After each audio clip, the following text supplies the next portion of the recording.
British Advanced Pain Clinic, నొప్పి మాయం surgery దూరం. For appointments 9155515563. Welcome to crime diaries. ఈ వారం మన గెస్ట్ 1996 బ్యాక్ పోలీస్ ఆఫీసర్.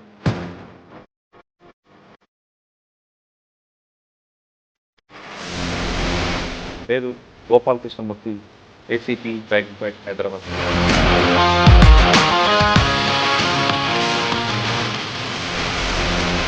మీరు పోలీస్ యూనిఫామ్ బై ఛాన్సా బై చాయిస్? ఛాన్స్ అని అనుకోవాలి. ఫాదరు తెలుగు పండిట్. నాకు కూడా కాంపిటేటివ్ ఎగ్జామ్స్ మీద ఫోకస్. ఫస్ట్ పోస్టింగ్ ఎక్కడండి? నాకు ఫస్ట్ ప్రొబేషనర్గా అమరాబాదు పోస్టింగ్ అనేది ఇవ్వడం జరిగింది. అప్పట్లో బాగా ఈ నక్సల్ మూమెంట్ కొల్లాపూర్ వనపర్తి ఏరియాలో కూడా ముగ్గురు అబ్బాయిలు అంటే ఆల్మోస్ట్ మైనర్లు, అంటే వాళ్ళు పశువుల మేతకని అవుట్స్కట్స్ పోయినప్పుడు అక్కడ వాళ్ళు గొడవపడి అక్కడ ఒక అబ్బాయిని చంపారు. రిటాలియేషన్లో ఆ ఇద్దరు అబ్బాయిలు కూడా ఊర్లో తీసుకొచ్చి వాళ్ళ మీద కిరోసిన్ వచ్చి దాంట్లో చాలామందిని కూడా అరెస్ట్ చేయడం జరిగింది ఆ కేసులో. సార్, వనస్థలపూర్లో మర్డర్ కేసు. 16 years అమ్మాయి శిరీష అని, వెంకటేష్ అని ఒకతను మేస్త్రి పని చేస్తాడు. అంటే ఎవ్రీ మంత్ 6,000 ఇంట్రెస్ట్ ఇచ్చేటోడు. అమ్మాయి తల్లితో పాటు ఇతను కూడా ఆమెతో పాటు వచ్చే దాంట్లో ఈయన కూడా పోలీస్ స్టేషన్కి వచ్చేటోడు. ఒకనొక సందర్భంలో, ఏం సార్ మీరంతా ఇప్పుడు ఇక్కడనే కనిపిస్తారు, అసలు ఈ కేసు ఎవరు తిరుగుతున్నారు, ఇంకా డౌట్ వచ్చిన తర్వాత వాడి మీద వాచ్ పెట్టడం జరిగింది. మినిట్ టు మినిట్ అది ఎంత కొద్దిగా చేసినప్పుడు ఇక వాడు బ్రేక్ కాక తప్పలేదు. ఇక వాడు చెప్పిన దాని ప్రకారం నేను అమ్మాయి తోటి అమ్మాయిని రమ్మని చెప్పిన తర్వాత B100 దగ్గర బైక్ ఎక్కించుకొని ఫారెస్ట్ తీసుకుపోయిన తర్వాత ఒక చిన్న ఐసోలేటెడ్ కొద్దిగా చిన్న గుంతలాగా ఉంది, అక్కడ తీసుకుపోయి కూర్చొని ఇక మాట్లాడుకుంటా ఇక సడన్గా అమ్మాయి మెడకి, నేను అమ్మాయి బాగా రెసిస్ట్ చేసినానని వీడు ఆపకుండా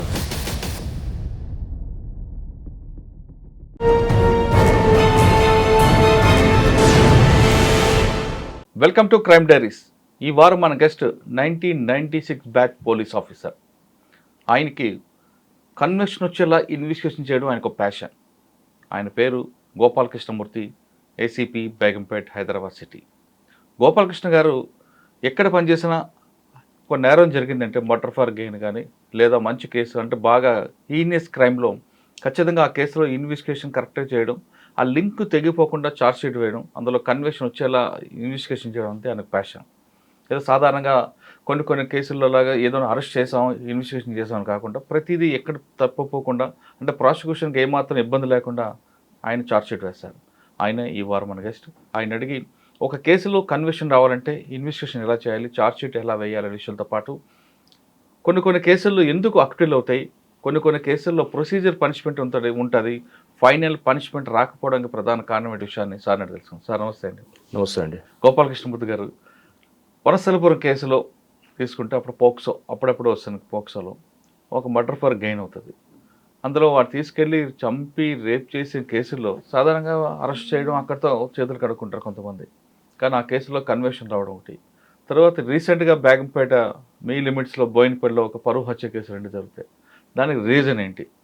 అంతేకాకుండా ఒక కేసు ఇన్వెస్టిగేషన్లో ఎక్కడ లింక్ తెగిపోకుండా ఎలా చేస్తే కన్విక్షన్ వస్తుంది? ఈ 3 ప్రశ్నలకు సమాధానం చెప్పే ముందు గోపాలకృష్ణమూర్తి గారి కుటుంబ నేపథ్యం, మీరు పోలీస్ యూనిఫామ్ బై ఛాన్సా బై చాయిస్? ఛాన్స్ అనే అనుకోవాలి. ఎందుకంటే మాది నేరేడ్ జిల్లా అని సూర్యాపేట జిల్లా ప్రజెంట్. ఇంతకుముందు ఎరస్ట్వైల్ నల్గొండ. ఫాదరు తెలుగు పండిట్. వెంకయ్య సార్ అంటే చుట్టుపక్కల నేరేడ్ జిల్లా సరౌండింగ్ ఏరియాలో చాలా గుర్తింపు ఉన్న అతను. తెలుగు పద్యాలు బాగా వాడటం, తెలుగు సంబంధించిన సామెతలు, తర్వాత కొన్ని ఈ వేమన పద్యాలు, సుమతి శతకాలు, ఇంట్లో కూడా అప్పుడప్పుడు కొన్ని సామెతలు అదే వాటికి సంబంధించినవి. అల్పుడెప్పుడు పలుకు ఆడంబరంగా ఉండు, సజ్జనుండు పలుకు చల్లగా ఉండు, ఇట్లాంటి. తర్వాత చెరపకురా చెడదు అంటే ఇంట్లో అంటే మాకు స్కూల్ టీచర్గా ఉంటుండేది, ఇంట్లో కూడా సైమల్టేనియస్గా. మీరు ఎంతవరకు చదువుకున్నారు? ఈ పోలీసుల్లోకి ఎందుకు రావాలి? నేను ఎంఎస్సి ఫిజిక్స్, తర్వాత BEd, bachelor of communication and journalism. మరి బీఈడి చేసి మనగారు బాటలో టీచర్ కాకుండా ఇటు వచ్చారు? యాక్చువల్ ఫాదర్ కూడా టీచర్ కావాలనే ఉండే. అయితే నేను మా ఫ్రెండ్స్తో పాటు ఉస్మానియా యూనివర్సిటీలో ఉన్నప్పుడు అప్పుడు వరుసగా గ్రూప్ 1 నోటిఫికేషన్లు, తర్వాత గ్రూప్ 2 కూడా వస్తుండే. ఎస్పెషల్లీ నేను 93లో ఉస్మానియాలో ఎంఎస్సి ఫిజిక్స్ జాయిన్ అయిన తర్వాత చాలామంది ఫ్రెండ్ సర్కిల్, అప్పట్లో ఆర్టీసీ క్రాస్ రోడ్లో మన ఆర్సీ రెడ్డి స్టడీ సర్కిల్, కొద్దిగా ఇట్లాంటి ఫేమస్ చాలామంది ఆ ఫ్రెండ్స్తో పాటు నేను కూడా వెళ్ళటం, కోచింగ్ అని వెళ్ళటం. నాకు కూడా కాంపిటేటివ్ ఎగ్జామ్స్ మీద కొద్దిగా ఫోకస్ చేయాలన్నట్లు వాళ్ళతో పాటు అనుకోవటం. రెగ్యులర్గా లైబ్రరీ పోయి ప్రిపరేషన్, అందరూ ఎట్లా ప్రిపేర్ అవుతుందో అదేవిధంగా గ్రూప్ 1 మెయిన్స్, తర్వాత గ్రూప్ 2 ఇది రాస్తూ అదే క్రమంలో ఫ్రెండ్స్ కూడా అంతా ఎస్ఐ సెలక్షన్ పోదాం అన్నట్లు ఇప్పుడు అంబర్పేట ఆ ఫిజికల్ ఈవెంట్స్ పోవటం జరిగింది. బెస్ట్ ఆఫ్ 3 అది ఉండేది, దాంట్లో సెలెక్ట్ కావటం. తర్వాత ఎగ్జామ్లో కూడా క్వాలిఫై కావటం, ఇంటర్వ్యూ అటెండ్ కావటం. ఇంటర్వ్యూ కూడా అప్పటిదాకా కూడా నాకు ఆలోచన లేదు, ఇది ఒక ఇంటర్వ్యూ వచ్చింది, ఎక్స్పీరియన్స్కు ఫర్దర్ ఫ్యూచరు కాంపిటేటివ్ ఎగ్జామ్స్కి ఎక్స్పీరియన్స్ లాగా ఉపయోగపడుతుంది అనుకుని వెళ్ళటం జరిగింది. దాంట్లో సెలెక్ట్ అయిన తర్వాత ఇంకా ఇంట్లో కూడా మా ఫాదర్ వాళ్ళు కూడా సరే నువ్వు కొన్ని రోజులు ఇది జాయిన్ అయిన తర్వాత చూద్దాం ఫర్దర్గా ఏమన్నా అంటారు. ఇంకోటి మేము మిడిల్ క్లాస్ ఫ్యామిలీ బ్యాక్గ్రౌండ్ కాబట్టి ఫాదర్ టీచరు, మామూలుగా టీచర్, సరే అన్నట్లు నేను జాయిన్ కావటం జరిగింది. ఇంకా అది అట్లనే కంటిన్యూగా ట్రైనింగ్లో నాకు కొద్దిగా డిపార్ట్మెంట్ అంటే మాకు అప్పుడున్న ఫ్యాకల్టీ కానీ సివి సుధాకర్రావు సారు రీసెంట్లీ చనిపోయాడు. తర్వాత మాకు అప్పుడు ఎంవి కృష్ణారావు సారు డైరెక్టర్గా ఉండేది. సారు అందరికీ అంటే మోటివేట్ చేయటం, తర్వాత శేషగిరిరావు సారు అప్పుడు సిఆర్పిసి ఇట్లా చెప్పటం, నాకు కొద్దిగా బాగా మంచిగా అంటే క్రిమినల్ జస్టిస్ సిస్టంలో పోలీసు ఇంపార్టెన్స్ ఇదన్నీ కూడా కొద్దిగా నాకు నచ్చి ఇక వేరే వాటికి కూడా ప్రిపరేషన్ అనేది లేకుండా కంటిన్యూ కావటం జరిగింది. ఫస్ట్ పోస్టింగ్ ఎక్కడండి? First posting Mahabubnagar district. అప్పుడు హన్వాడ పోలీస్ స్టేషన్ అని మహబూబ్నగర్కి దగ్గర. అప్పుడు జితేందర్ సారు ఇప్పుడు డీజీపీ గారు, అప్పుడు మాకు ఎస్పీ ఉండేది మహబూబ్నగర్ అనగానే. అవును, దళాల ఎఫెక్ట్ బాగుంటుంది. అవును, యాక్చువల్లీ నాకు ఫస్ట్ ప్రొబేషనర్గా అమరాబాదు పోస్టింగ్ అనేది ఇవ్వటం జరిగింది. అప్పుడు జితేందర్ ఎస్పీ సారు అందరు ప్రొబేషనర్ ఎస్ఐకి మ్యాక్సిమం ఎఫెక్టెడ్ ఏరియా. అప్పట్లో బాగా ఈ నక్సల్ మూమెంట్ ఇవన్నీ కూడా బాగా ఉండేది. ఎస్పెషల్లీ అప్పర్ ప్లాట్, తర్వాత ఈ కొల్లాపూర్, వనపర్తి ఏరియాలో కూడా చాలా ఇన్సిడెంట్లు అయినాయి, అందరికీ తెలుసు. నాకు అమరాబాద్ ఇచ్చిన తర్వాత నాకు కొద్దిగా ఏజెన్సీ ఏరియా ఒక 3 months చేసిన తర్వాత కొద్దిగా సిక్ అయిపోయాను అక్కడ. తర్వాత సారు ఎస్పీ గారు ఉండి మళ్ళీ వనపర్తికి నన్ను షిఫ్ట్ చేయడం జరిగింది ప్రొబేషనర్గా. సార్ వనపర్తిలో కూడా దళాలు ఉండేవి కదా అప్పుడండి? వనపర్తిలో ఉన్నాయి, కాకపోతే టౌన్ అనేది కొద్దిగా నాకు మెడికల్ ఫెసిలిటీ కొద్దిగా ఉంటుంది అనే ఉద్దేశంతో ఎస్పీ గారు అక్కడికి. వనపర్తిలో మెయిన్ ఛాలెంజ్ ఏమొచ్చిందండి? అప్పట్లో కొద్దిగా పొలిటికల్గా బాగా చిన్నారెడ్డి ఎమ్మెల్యే గారు, తర్వాత రావుల చంద్రశేఖర్ రెడ్డి గారు, వీళ్ళు కొద్దిగా బాగా మెయిన్ లీడర్స్. వాళ్ళిద్దరి మధ్యన కొద్దిగా ఈ పొలిటికల్ ఇది అంటే అప్పట్లో కొద్దిగా కాంగ్రెస్ అండ్ టీడీపీ ఉండేది. దాంతోపాటు ఎక్కువ కొద్దిగా క్రైమ్ రేట్ ఎక్కువనే ఉండేది అప్పట్లో మన వనపర్తి. కేసు ఉందండి వనపర్తిలో? అంటే రొటీన్గా కేసెస్ అవి ఉండేది. కొన్ని ఏమైనా నాకు ఎక్స్ట్రీమిస్ట్ ఏరియాలో ఏమైనా ఇన్సిడెంట్ అయినప్పుడు వనపర్తి ఏరియా హాస్పిటల్కి రావటం, మేము అక్కడ దగ్గర ఉండి చూసుకోవటం. అట్లాంటి పెద్ద నేనున్నది ఒక 1.5 months. ఉత్తమ్ కుమార్ అని మాకు సిఏ గారు అక్కడ వనపర్తి. తర్వాత నాకు regular posting Hanwada police station, మహబూబ్నగర్కి ఒక 10 kilometers దూరంలో. హన్వాడ అనేది ఒక మండల్ హెడ్ క్వార్టర్. దాంట్లో ఒక అంటే మొత్తం టోటల్ రూరల్ బ్యాక్గ్రౌండ్ ఉన్న ఏరియా. కొడంగల్ మన స్టేట్ రోడ్లో ఈ హన్వాడ అనేది ఉండేది, కాకపోతే హెడ్ క్వార్టర్కి దగ్గర 10 kilometers దూరం. దాంట్లో నేను ఒక 1 year అక్కడ, 1 year ఒక 4 months అక్కడ పనిచేయటం. అక్కడే ఉన్నాయా గుర్తు? అక్కడ నేనున్నప్పుడు ఒక అంటే మేజర్ ఇన్సిడెంట్ అయింది. ఒకటి పెద్దార్పల్లి విలేజ్లో ఒకటి 3 అబ్బాయిలు, అంతా ఆల్మోస్ట్ మైనర్లు. వాళ్ళు పశువుల మేతకని అవుట్స్కట్స్ పోయినప్పుడు అక్కడ వాళ్ళు గొడవపడి అక్కడ ఒక అబ్బాయిని చంపారు.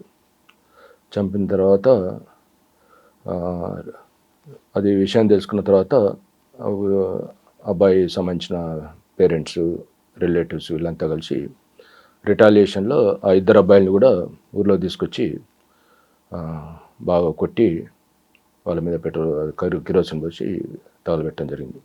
మాకు అప్పుడు మొబైల్ ఫోన్స్ ఇవి లేకుండే, ల్యాండ్ ఫోన్స్. అక్కడ ఇన్ఫర్మేషన్ కూడా మాకు తొందర రాలేదు.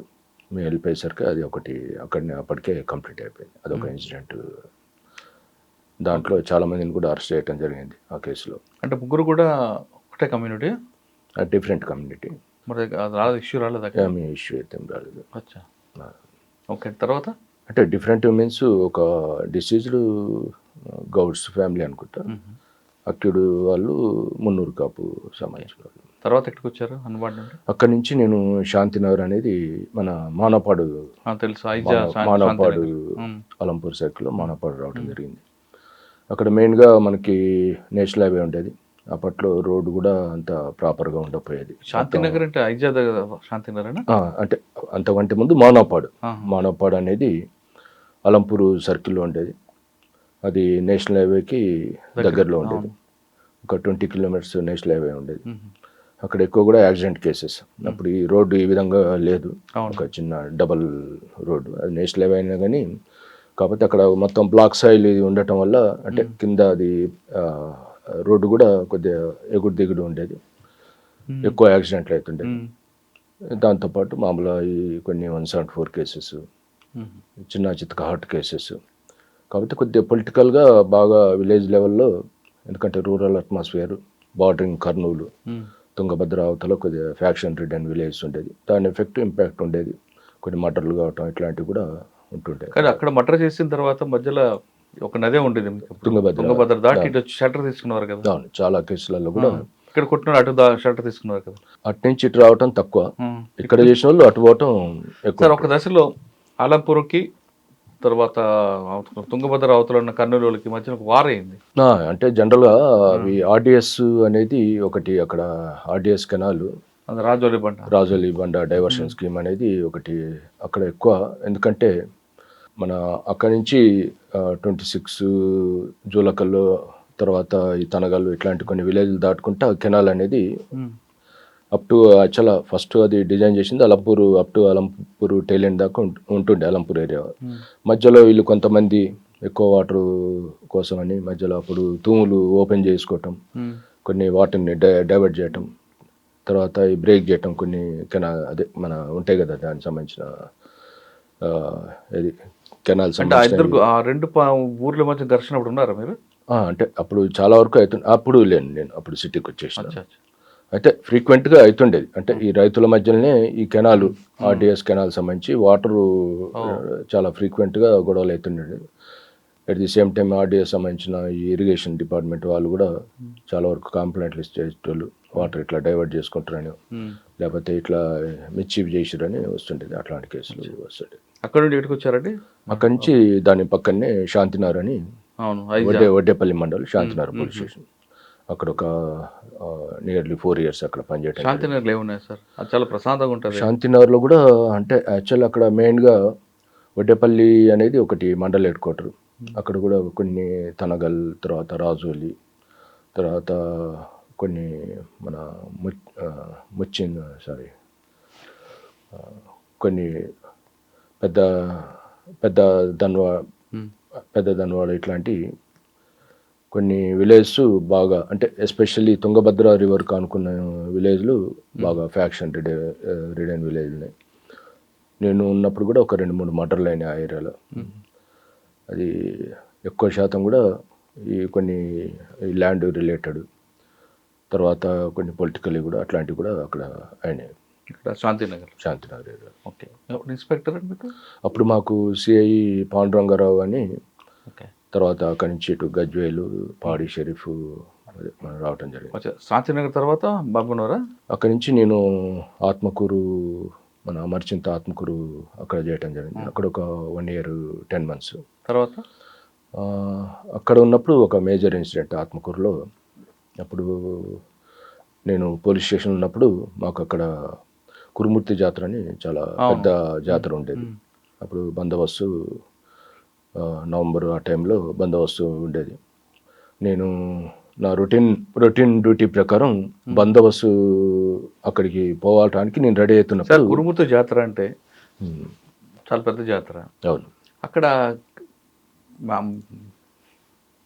కూడా ఉంటాడు కదా, అది జనరల్గా ఎప్పటి నుంచో వీళ్ళు పైనేమో వెంకటేశ్వర స్వామి ఉంటారు కదా, అది వెంకటేశ్వర స్వామి టెంపుల్. కానీ అక్కడ వస్తారా? లేదు, కిందకి వస్తారు, పైన గైరు కింద అంతా జాతరలాగా ఉంటుంది. మొత్తం షెడ్స్ అవన్నీ వేసి చాలా వరకు అక్కడ ఈ మటన్ కాల్చిన దాన్ని చాలా ఎక్కడెక్కడి నుంచో వస్తుంటారు. అది కొద్దిగా బాగా పాపులర్ అన్నట్టు అక్కడ. అయితే నేను బందోబస్తుకు వెళ్ళేటప్పుడు వెళ్దామని రెడీ అవుతున్నా, యూనిఫామ్ వేసుకున్నా. అప్పుడు పోలీస్ స్టేషన్ ముందు నా పక్కన సీసీ కుంట అని చిన్న చింతకుంట అని పోలీస్ స్టేషన్, అక్కడ ఎస్ఐ కాజా మోయినుద్దీన్ అనే అతను మా దగ్గర సిఐ గారిని కలవటానికని మోటార్ సైకిల్ అక్కడ పెట్టి వస్తున్నప్పుడు అక్కడ యాక్షన్ టీం వచ్చి అతన్ని ఫైర్ చేయటం, ఎమ్మటే ఆ సౌండ్ని నేను వచ్చేసరికి అప్పటికే అతను గిలిగిలా కొట్టుకోవటం. కొద్ది ముందు దూరంలో ఈ యాక్షన్ టీం ఆల్రెడీ వాళ్ళు ఎస్కేప్ అవుతూ ఎయిర్ ఫైర్ చేసుకుంటా పోవటం జరిగింది. ఏమంటే నేను కూడా మోటార్ సైకిల్ ఒక కానిస్టేబుల్ ఎమ్మటే ఇమీడియట్లీ మోటార్ సైకిల్ రెడీ చేసి పోదాం అంటే ఎమ్మటే మా వైఫ్ కూడా ఇంట్లో ఉండేది అప్పుడు, అక్కడనే క్వార్టర్స్ లోపల. నాకు యాక్చువల్లీ 2 అబ్బాయిలు.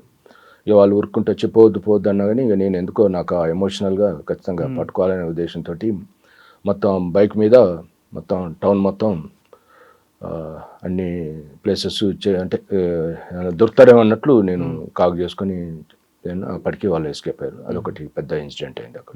ఈవినింగ్ 5/11/2006లో ఇన్సిడెంట్. ఎవరండి ఎస్పీ గారు అప్పుడు శ్రీనివాస్ రెడ్డి సార్ ఎస్పీ ఉంటే, కొత్తకోట శ్రీనివాస్ రెడ్డి సార్ వెంటనే ఒక 45 మినిట్స్లో 1 అవర్లో హెడ్ క్వార్టర్కి 50 కిలోమీటర్స్ డిస్టెన్స్ ఉంటుంది. సార్ దానికి రిటాలియేషన్ ఏం జరగలేదా? ఆయనే ఎక్కడ అక్కడ ఆఫ్ ది రికార్డ్ వద్దులేండి, ఆన్ రికార్డ్ చెప్పండి. అప్పటికి అంటే దాంట్లో కొంత అదే టైంలో కొద్దిగా ఇన్వాల్వ్ ఉన్నోళ్ళు ఆ ఏరియాలో కొద్దిగా మూవ్మెంట్ చేస్తున్నారంటే ఒక 3 అదే ఏరియాలో ఎన్కౌంటర్ చేయడం జరిగింది. వాళ్ళు మన వాళ్ళ మీద రిటాలియేషన్ చేస్తుంటప్పుడు ఆ ఇన్సిడెంట్ తెల్లారి. ఓకే. తర్వాత ఇంకొక అతను కూడా కేవీపీఎస్ సంబంధించిన మొత్తం ఒక 4. సార్ తర్వాత ఎక్కడికి వచ్చారండి? అక్కడి నుంచి నేను కాచిగూడ హైదరాబాద్ సిటీకి వచ్చినాను. హైదరాబాద్ సిటీ కాచిగూడ రావటం జరిగింది. కాచిగూడలో ఒక 3 years స్టార్టింగ్ దొంగతనానికి వచ్చి పడుకుని పోతాను గుర్తుందా? అవును, మన చెప్పల్ బజార్లో. మీరు కూడా అప్పుడు చెప్పండి సార్. వాడు యాక్చువల్గా ఒక పెట్టి ప్రాపర్టీ అఫెండర్ అంతకుముందు. తర్వాత వాడు ఫస్ట్ ఫ్లోర్లో చెప్పల్ బజారు లడ్డు యాదవ్ ఆ ఇంటికి ఆ గల్లీలో ఫస్ట్ ఫ్లోర్లో వాడు ఇంట్లో పోయిండు, అఫెన్స్ చేసిండు, ఏదో చిన్న చితక చిల్లర చేసి ఇవానికి బాగా అప్పటికే కొద్దిగా తాగి ఉన్నాడట్టుంది. ఇవానికి మొత్తం తిన్నాడు, అన్నే తిని ఇక అక్కడనే పండుకున్నాడు. తెల్లారి వాళ్ళు వచ్చి పట్టుకున్నారు. అదే రోజు నా నైట్ డ్యూటీ ఉండే, మేము పోయి వాడిని పికప్ చేసి అదే టైంలో మీరు చాలా అది ఏమంటాడు సార్ తర్వాత లేచిన తర్వాత మాట్లాడుంటాడు కదా.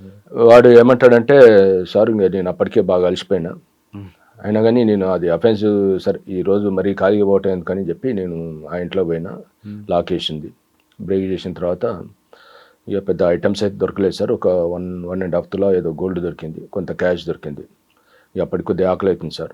ఇక తిన్న తర్వాత ఇక నాకు కొద్దిగా అటు ఇటు తిరిగిన తర్వాత నిద్ర వచ్చింది, ఆయన పనుకున్నా అని. అదొక ఫన్నీ సార్. కాచిగూడలో ఇంకేం గుర్తున్నాయండి? కాచిగూడలో అప్పుడు యాక్చువల్గా మాకు అంటే ఎవ్రీడే ఆల్మోస్ట్ ఆల్ ఒక 2-3 చైన్ స్నాచింగ్లు అవుతుండే. ఎక్కువ చైన్ స్నాచింగ్ మాకు బాగా ఛాలెంజింగ్గా ఉండేది. దాంతోపాటు హౌస్ బ్రేక్లు అవుతుండేది. ఎవ్రీ మంత్ ఎంత లేదన్నా చైన్ స్నాచింగ్లో 15-20 దాకా అవుతుండే. తర్వాత హెచ్బీలు అవుతుండే. మాకు ఛాలెంజింగ్ ఉండేది. ఆ టైంలో అక్కడ ఉన్నప్పుడు ఒక 2-3 గ్యాంగులు, రూపేష్ సింగ్ అని వాడు ఓల్డ్ సిటీలో ఉండేది, మన మంగళహాట్ ఏరియా. రూపేష్ సింగ్, జై కిషన్ సింగ్, అదొక పెద్ద గ్యాంగ్ ఉండేది. చైన్ స్నాచర్స్ వీళ్ళు ఎక్కువ యమహా బండి, తర్వాత ఈ స్కూటర్ యూజ్ చేస్తూ ఎక్కువ చెప్పల్ బజారు, తిలక్ నగర్, తర్వాత మన నింబోలి అడ్డ, ఈ ఏరియాలో కంటిన్యూస్గా చైన్ స్నాచింగ్ చేసుకుంటూ పోతుండేది. వాళ్ళు రెడ్ హ్యాండెడ్ మాకు దొరికారు. అప్పుడు దాదాపు ఒక 60 కేసులలో అది రికవరీ చేసినాం. దాని తర్వాత కొంత వేరే గ్యాంగులు కూడా అదే మాకు బాగా సాటిస్ఫాక్షన్ ఉంది ఆ టైంలో. సార్ కాచిగూడలో ఎక్కువ చేయించిన సార్ లడ్డు అని ఎప్పుడైనా ఎదురుపట్టాడా మీకు? మా దగ్గర సైట్ కాలేదు. బ్లాక్ కలర్ యమహా వేసుకొని తిరుగుబాటు. ఎస్ విన్నాం, వాని కోసం మేము ట్రై చేసినాం. కానీ అప్పుడు సుబ్బయ్య అని మాతో పాటు మాకు అప్పుడు అంతా కాంపిటీషన్ ఉంటుండే. విక్టర్ అని ఒక ఎస్ఐ ఉంటుండే, ఆయన అఫ్జల్గంజ్లో డిఎస్ఐ ఉండేది. తర్వాత సుబ్బయ్య అని నల్లకుంటలో, వీళ్ళతోటి మాకు గోపాలపురం ఏసీపీ. మాకు ఎప్పుడు ఇదే డిస్కషన్, మేము ఈరోజు హెచ్పిని ట్రై చేస్తున్నాం. కాకపోతే పేర్లు చెప్పకపోతుంది, ఎందుకంటే మరి పేరు చెప్తే మళ్ళీ అడ్వాన్స్ ఎవరు పట్టుకుంటారు ఏంటనేది. మాకు అప్పుడు డీసీపీ బాలకృష్ణ సార్ ఉండేది, బాగా ఎంకరేజ్ చేస్తుండేది crime. DCP Balakrishna sir, east zone DCP Balakrishna. Okay sir మాకు ఎవ్రీ వీక్ క్రైమ్ వాళ్ళతో మీటింగ్ తీసుకోవటం. ఇక తర్వాత కొద్దిగా మాకు అంటే మాకు ఒక ఎంకరేజ్మెంట్ లాగా ఉండేది. మంచి డిటెక్ట్ చేసినప్పుడు కేసులు కూడా రివార్డు ఇట్లాంటివి కూడా బాగా ఎంకరేజ్ చేసేటం. మాకు ఒక అప్పుడు ఖచ్చితంగా ఈ కేసులు చేస్తున్న కొద్దీ మాకు చేయాలనే ఒక ఎంతూజియాజం ఉండేది. చాలా వరకు కూడా కేసులు డిటెక్ట్ చేసినాం. ఓకే, విక్టిమ్స్ కూడా వాళ్ళు చాలా వరకు హ్యాపీగా. కాచిగూడ నుండి ఎక్కడికి వచ్చారు? అక్కడి నుంచి నేను ఒక 1 year మన సిటీ ట్రైనింగ్ కాలేజీ పేటలో ఏఎల్ఏగా జాయిన్ అయినా. అంటే నాకు కూడా ఒక టీచింగ్ చేయాలనేది ఆ 1 year తోటి నాకు. మా ఫాదర్ కూడా అప్పుడు అంటే బతికే ఉన్నాడు, ఆయన కూడా చాలా సార్లు క్లాస్లో కూర్చొని అటెండ్ అయ్యాడు. అరే నువ్వు నిజంగా లెక్చరర్గా వచ్చినా బాగుండేది అని అనిపించేది అని అంటుండే. నాన్నగారు మెప్పు పొందారు, నాకు అదొక హ్యాపీ. తర్వాత అండి సిటీస్ నుండి అక్కడి నుంచి మహంకాళి పోలీస్ స్టేషన్. అక్కడ ఎంతకాలం చేశారు? ఇక్కడ 1 year 3 months మహంకాళి. ఇక్కడ నుంచి అప్పుడు రంగారావు సార్ ఉండేది, తర్వాత మాకు డీసీపీ నాగిరెడ్డి సార్ ఉండేది. ఇక్కడ కూడా చాలా వరకు కూడా ఇంకా అప్పుడు అఫెన్స్లు, ప్రాపర్టీ అఫెన్స్లు బాగా అవుతుండే. ఇక్కడ కూడా చాలా కేసులు. చెప్తున్న మహంకాళి ఎక్కువ షట్టర్ లిఫ్టింగ్ ఉంటాయండి. అవును, షట్టర్ లిఫ్టింగ్. డీసీఎం పక్కన పెట్టుకుంటాడు, పడుకుంటాడు, షట్టర్ లిఫ్ట్ చేస్తాడు, తీసుకెళ్తుంటాడు. ఆ గ్యాంగ్ ఎప్పుడు దొరికిందా? ఒకటి ల్యాప్టాప్స్ ఒకటే షాప్లో 2 times అయింది. అంటే నేను రావడానికి ముందు ఒకటి అయింది, తర్వాత కూడా ఒకటి అదే షాప్లో పార్క్ లైన్లో ఉంటుండే. దాంట్లో ఒక గ్యాంగు ఆల్మోస్ట్ ఆల్ నేపాల్ ఆ ఏరియాకి పోయి వాళ్ళు అక్కడి నుంచి వచ్చిన గ్యాంగు, అది మేము డిటెక్ట్ చేసినాం. అదొకటి మంచి పెద్ద కేసు. దాంతోపాటు కొన్ని హౌస్ బ్రేక్స్, ఒక నోటోరియస్ హెచ్బి నైట్ అఫెండర్ వాళ్ళ దగ్గర నుంచి కూడా దాదాపు చాలా పెద్ద మొత్తంలో చాలా కేసులలో కూడా రికవరీ చేయడం జరిగింది. దాంతోపాటు కొన్ని ఈ 2-wheeler అఫెండర్, కల్లెపల్లి రవీంద్ర అనేటోడు చాలా నోటోరియస్ అఫెండర్. వాడు 2-wheelerలతో పాటు ట్రాక్టర్లు కూడా ఆయన కూడా అంతే. బయట కనిపించిందంటే ఇంకా పాపం అన్నట్లు, కన్ను పడితే మటాష్ అన్నట్లు. మహంకాళి తర్వాత ఎక్కడికి వచ్చారు? అక్కడి నుంచి నేను ప్రమోషన్ మీద ఇంటెలిజెన్స్ 2 years చేసిన. ఓకే, తర్వాత అక్కడ వనస్థలిపురం. ఇక్కడ వనస్థలిపురం మాకు కాచిగూడ తర్వాత మళ్ళీ వనస్థలిపురం. ఫస్ట్ ఇనిషియల్గా వనస్థలిపురంలో నాకు అప్పుడు సిపి గారు మా సివి ఆనంద్ సారే ఉండే. ఫస్ట్ డిఐగా పోస్టింగ్ ఇవ్వటం జరిగింది. డిఐగా ఒక 4-5 months చేసిన తర్వాత అక్కడ కూడా చాలా వరకు ఈ స్నాచింగ్లో అవుతుండే. కొంచెం బాగానే అంటే ఎక్కువ ఇన్వాల్వ్ అయ్యి, ఎందుకంటే ప్రీవియస్లీ ఎక్స్పీరియన్స్ డిఎస్ఐగా, తర్వాత ఇదంతా క్రైమ్ నాలెడ్జ్ ఉండటంతో కొద్దిగా కేసెస్ ఇంట్రెస్ట్ చేయటం జరిగింది. దాని తర్వాత నన్ను సిపి గారే అక్కడ ఎస్హెచ్ఓ కూడా ఇవ్వటం జరిగింది. సార్ వనస్థలిపురం అనగానే చాలా పెద్ద ఏరియా అండి. మీకు హైతనగర్ వరకు ఇటు కనిపిస్తుంది, అటువేమో పట్నం రోడ్డు ఉంటుంది, ఇక్కడ చాంద్రాయణ గుట్ట వరకు కనిపిస్తుంది, మధ్యలో ఎన్జిఓ కాలనీ, వైదేహి కాలనీస్ ఎక్కువ ఉంటాయి. ఎక్కువ వనస్థలిపురంలో స్నాచింగ్లు, డేహెచ్పీలు ఎక్కువ జరుగుతుంటాయి. కారణం ఏమంటారు? అంటే అప్పుడు అంటే ఇది అన్డివైడెడ్, తర్వాత ఆదిబట్లలో కొంత పాటు పోయింది. నేనున్నప్పుడు మాత్రం అది బైఫర్కేట్ కాలేదు. అదే బిఎన్రెడ్డి నగర్ అంతా మీదే అప్ టు మన్నెగూడ దాకా ఉంటుండేది మా లిమిట్స్. తర్వాత ఇటువైపు వచ్చేసి మన శారదా నగర్, హైతనగర్ వరకు ఉంటుండే. మొత్తం 150 కాలనీస్ ఉంటుండే. పెద్ద కాలనీ ఎన్జిఓ కాలనీ అనుకుంటా. ఎన్జిఓ కాలనీ, పెద్ద కాలనీ, సచివాలయ నగరు, తర్వాత ఈ మన బిఎన్ రెడ్డి, ఈ సాహెబ్ నగర్, సహారా, ఇవన్నీ కూడా చాలా పెద్ద పెద్ద కాలనీలు. అంటే రెసిడెన్షియల్ ఏరియాస్ ఉంటుండే, కమర్షియల్ 150 కాలనీస్ ఉంటాయి దాదాపు. అంత మ్యాన్ పవర్ ఉందండి వనస్థలపురంకి? అప్పటికి అది A grade, A type police station ఉన్నది. మ్యాన్ పవర్ సఫిషియెంట్గానే ఉన్నది. కానీ ఎక్కువ స్నాచింగ్లు, హెచ్బీలు ఎందుకు అవుతాయండి? అంటే ఆ టైంలో అంటే ఎస్కేపింగ్ ఈజీగా ఉంటుందన్నా, లేదా హైవేకి దగ్గర ఉంటుందన్నా? హైవేకి దగ్గర ఉండటం ఒకటి, చాలా వరకు కూడా కొన్ని ఇప్పుడు ఓల్డ్ సిటీ నుంచి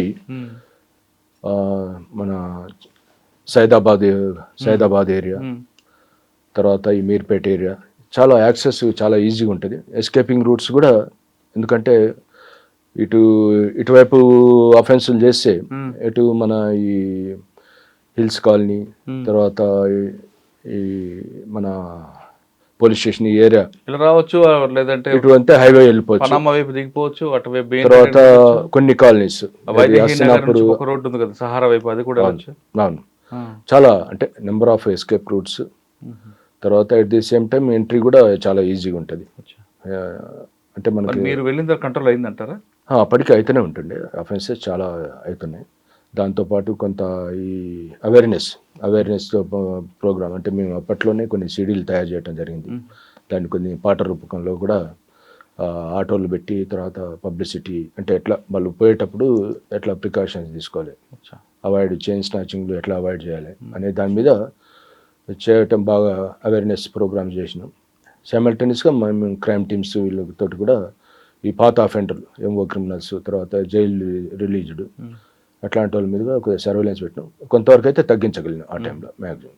సార్, వనస్థలపురంలో ఒక murder case, murder for gain, rape, ఆ కేసులో మీకు ఒకసారి కన్విక్షన్ రావడం, అందులో మీకు కూడా సాటిస్ఫాక్షన్ అనిపించింది. ఆ కేసు గురించి చెప్పండి. యాక్చువల్గా ఇది ఫస్ట్ మాకు ఈ 16 years అమ్మాయి శిరీష అని, యాక్చువల్గా వాళ్ళు హస్తినాపురం దగ్గర ఉంటుండేది. అయితే అమ్మాయి తల్లి లక్ష్మి అనేట ఆమె, వీళ్ళు అంటే వీళ్ళ హస్బెండ్ వాళ్ళు మేస్త్రి పని చేసేటోళ్ళు. ఎవరు? లక్ష్మి వాళ్ళ హస్బెండ్ మాలకొండయ్య అని. అయితే లక్ష్మి మనకు January 4th నాడు ఒక కంప్లైంట్ ఇచ్చింది. వాళ్ళ అమ్మాయి శిరీష అని 16 years, అమ్మాయి కనిపిస్తలేదు సార్, 2 days అయింది. వెళ్ళేటప్పుడు అంతకుముందు ఒకతను, అంటే ఈమె సిస్టర్కి ఒకతను అమౌంట్ ఇవ్వాల్సి ఉండే, ఒక 1,50,000 హ్యాండ్ లోన్గా తీసుకున్నాడు. ఆ అమౌంట్ నాకు ఇచ్చిండు సార్, అది నేను ఇంట్లో పెట్టిన 1,50,000. ఆ అమౌంట్, ఆ క్యాష్, తర్వాత ఒక 1.5 తులా బంగారం కూడా అమ్మాయి లేదు, అది కూడా కనిపించట్లేదు. అమ్మాయి తీసుకొని వెళ్ళినట్లు మాకు డౌట్ ఉంది. దాంతోపాటు ఒక 2 పేర్లు ఇచ్చింది, వాళ్ళు మా ఇంటి దగ్గరలో ఉంటారు, వాళ్ళ మీద డౌట్ ఉన్నట్లు ఇచ్చింది.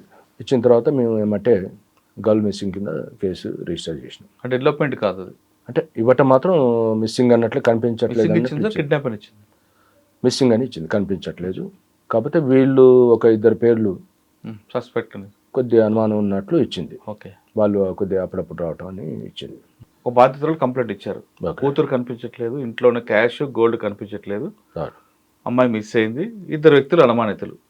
మీరు ఇన్వెస్టిగేషన్ ఎలా స్టార్ట్ చేశారు? వెంటనే మా ఎస్ఐ సురేష్ అని ఉండే, కన్సర్న్డ్ సెక్టర్ ఎస్ఐకి ఎంట్రస్ట్ చేసాం కేసు ఇన్వెస్టిగేషన్ అని. అతను స్టేట్మెంట్లో రికార్డ్ చేసిండు. తర్వాత